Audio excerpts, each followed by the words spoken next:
What is up guys? It's another day and another ride. So for today's video pala guys, dahil naboboring ako, ay itatry naman natin mag off-road riding. Saktong-sakto rin guys dahil dumating na itong off-road helmet natin. So bali ang gagamitin pala natin ngayon guys ay ang KLX 140. Saktong-sakto ang trailing dito sa amin guys dahil bundok dito. Kaya maganda kung off-road bike ang gagamitin natin. So pass muna tayo dito sa big bike, dito sa ADB. So ang itatry naman natin ngayon ay itong KLX 140. So yun guys, ang KLX 140 pala ay hindi siya street legal. So hindi natin siya pwedeng ilabas, kaya dito na lang natin siya gagamitin sa loob ng compound at saka dito sa paligid namin, sa lugar namin, kasi bundok dito guys. Bagay na bagay talaga tong KLX 140. So yun guys, mag gear up muna tayo at konting montage dito sa KLX 140.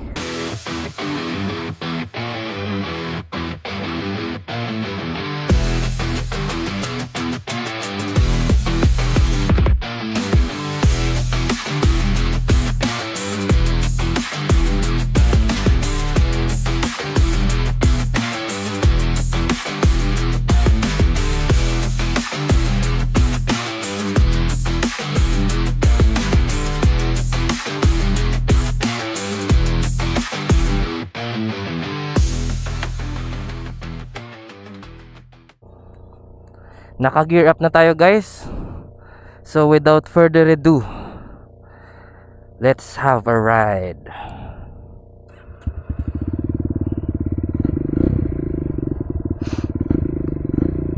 Let's go na.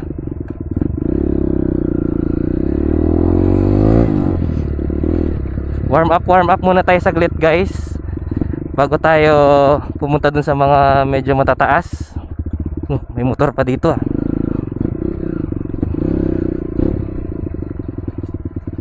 Dito kasi sa amin guys, medyo mahirap yung daan. Kaya maganda talaga kapag ganito yung service mo dito eh.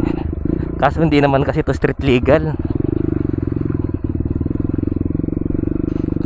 So yun, konting warm up muna tayo guys bago tayo humataw.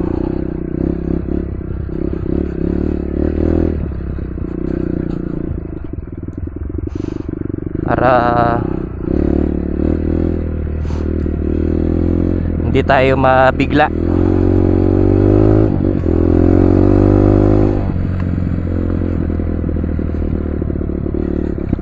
So yun guys, enjoy nyo lang yung ride tsaka yung view dito sa Carmelita, dito sa lugar namin. Have some fun.